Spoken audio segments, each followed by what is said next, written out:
صحافت پر قدغن نامنظور Gwadar press club کے صحافیوں کے زیر اہتمام کوئٹہ پریس کلب کی جبری تالہ بندی کے خلاف گوادر پریس کلب کے سامنے احتجاجی مظاہرہ کیا گیا۔ مظاہرے میں صحافیوں، سول سوسائٹی اور سیاسی جماعتوں کے رہنما و کارکنان نے شرکت کی۔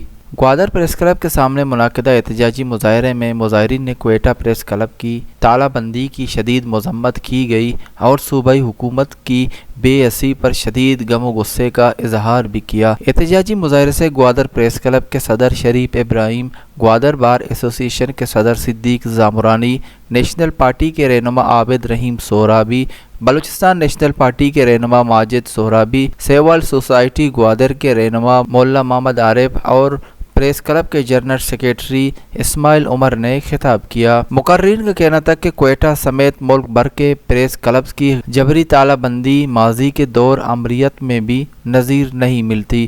ان کا کہنا تھا کہ جمہوریت کے لیے خون کا نذرانہ پیش کرنے والے پیپلز پارٹی کے دور حکومت میں صحافت پر قدغن لگا کر نئی تاریخ رقم کر دی گئی۔ ان کا کہنا تھا کہ صوبائی حکومت صحافیوں کے مسائل کے حل میں غیر سنجیدگی کا مظاہرہ کر رہی ہے۔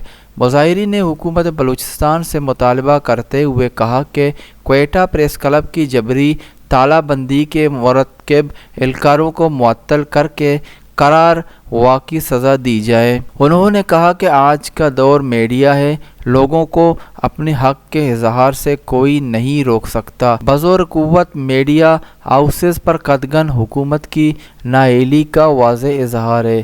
اظہار آزادی کا نعرہ لگانے والے حکمرانوں کی جانب سے پریس کلب پر عملہ اور قدغن باعث تشویش ہے۔ پریس کلبوں کو تالے لگانے کے بھیانک نتائج نکلیں گے۔ حکومت کوئٹہ پریس کلب پر تالے لگانے والے اہلکاروں کو قرار واقعی سزا دے اور اظہار رائے کی آزادی یقینی بنائے۔ اس موقع پر مظاہرین نے اپنے بازوں پر سیاہ پٹیاں باندھ کر شدید نعرے بازی کرتے رہے۔ شریف ابراہیم، گوادر سٹی نیوز، گوادر۔